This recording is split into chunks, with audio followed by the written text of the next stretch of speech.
Hello everyone, Rakesh Kapoor advocate this side. आज मैं एक बहुत ही इम्पॉर्टेंट टॉपिक आपके सामने लेकर आया हूं और टॉपिक का नाम है quashing of FIR on the basis of compromise. जब कभी भी कोई एफआईआर लॉन्च होती है तो एक्यूज़ की तो स्पेशली ये कोशिश रहती है कि वो कंप्लेनेंट या विक्टिम के साथ कॉम्प्रोमाइज़ कर ले और इस कॉम्प्रोमाइज़ के बेसिस पर वो एक एप्लीकेशन पेटिशन ट्रायल कोर्ट में फ़ाइल करते हैं। ट्रायल कोर्ट कहती है कि देखिए भाई साहब, आप जिस ऑफेंस के बारे में बात कर रहे हैं ना, ये तो नॉन कंपाउंडेबल है, इसमें तो कॉम्प्रोमाइज़ हो नहीं सकता, तो sorry we can not do anything, हमें तो इस मैटर में प्रोसीड करना ही होगा। फिर वो क्लाइंट, वो एक्यूज़ हाई कोर्ट में जाता है और हाई कोर्ट के लॉयर से बात करता है और कहते हैं कि क्या कोई तरीका है, क्या मैं बच सकता हूँ। तो हाई कोर्ट का लॉयर ये कहते हैं कि ठीक है, हम इसमें एक एप्लीकेशन, एक पेटिशन अंडर सेक्शन 482 CRPC डालेंगे और इसको क्वैश करा लेते हैं।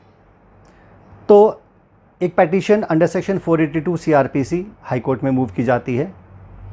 हाई कोर्ट जब इस मैटर पर हियरिंग करती है तो ये कहती है कि देखिए, सेक्शन 320 CRPC में स्पेशली ये मेंशन किया है कि सर्टेन ऑफेंसेस जो कि नॉन कंपाउंडेबल हैं उसमें तो कॉम्प्रोमाइज़ हो ही नहीं सकता, तो फिर आप कॉम्प्रोमाइज़ के बेसिस पर इस एफआईआर को कैसे क्वैश कराना चाहते हैं, इसकी तो क्वैशिंग नहीं हो सकती। तो वहाँ पर भी कई बार उस एक्यूज़ पर्सन को, उस अभियुक्त को रिलीफ नहीं मिलता। तो क्या उसके पास कोई चारा नहीं है? क्या उसे ट्रायल फेस करना ही होगा? क्या ये सब चीज़ें अब उनको ट्रायल में मैनेज करनी पड़ेगी या विटनेसेस को हॉस्टाइल होना होगा, उसके बाद ही उसका एक्विटल हो सकता है? देखिए, इस कॉन्टेक्स्ट में एक बहुत ही इंपॉर्टेंट साइटेशन है ऑनरेबल सुप्रीम कोर्ट का, ईयर 2021 में इसको प्रोनाउंस किया और साइटेशन का नाम है Ram Gopal and another versus state of Madhya प्रदेश।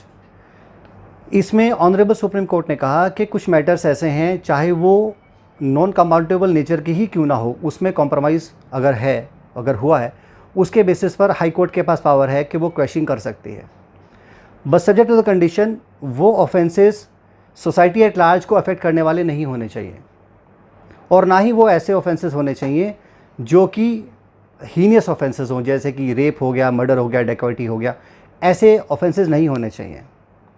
अगर ऑफेंसेस का नेचर फाइनेंशियल है, फाइनेंशियल ट्रांजैक्शंस है, कमर्शियल है, कॉन्ट्रैक्चुअल है, चीटिंग सॉर्ट ऑफ मैटर्स है, फॉर्जरी टाइप के मैटर्स हैं, डॉरी के मैटर्स हैं, 498 के मामले हैं, मैट्रिमोनियल डिस्प्यूट्स हैं, अगर इस तरह के मैटर्स हैं तो उनके बेसिस पर अगर कॉम्प्रोमाइज़ हुआ है, उन मैटर्स में कॉम्प्रोमाइज़ हुआ है, तो हाई कोर्ट से वो क्वैश हो सकता है। तो इस तरह के बहुत ही ऐसे इंपॉर्टेंट टॉपिक्स जो कि आम ज़िंदगी को इफ़ेक्ट करते हैं, सोसाइटी लाज को इफ़ेक्ट करते हैं, उन पर मैं समय समय पर वीडियोस बनाता रहता हूं और ये आपके लिए बेनिफिशियल हो सकते हैं, आपके परिजनों के लिए भी बेनिफिशियल हो सकते हैं। So you can take care of this. तो मेरे वीडियोज़ को, मेरे चैनल को आप लोग सब्सक्राइब कर सकते हैं। Thank you so much. जय हिंद, जय भारत।